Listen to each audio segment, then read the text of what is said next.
आज आहे हरतालिकेचं व्रत. हे सगळ्यात मोठं व्रत आहे आणि हे मी केलेलं आहे.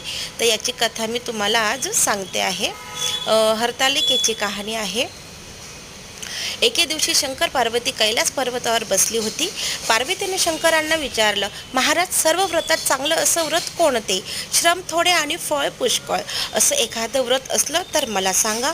मी कोणत्याही पुण्याईनं आपल्या पदरी पडले हेही मला सांगा.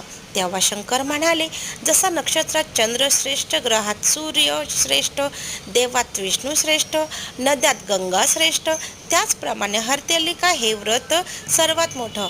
ते तुला मी सांगतो. पूर्वजन्मी हिमालय पर्वतावर तू हे व्रत केलं, त्याचं पुण्यानं तू आज प्राप्त झाली. हे व्रत भाद्रपद महिन्यातील पहिल्या तृतीयेला करायचं. ते पूर्वी तू केलं होतंस, ते मी तुला आता सांगतो. लहानपणी मी तुला प्राप्त व्हावं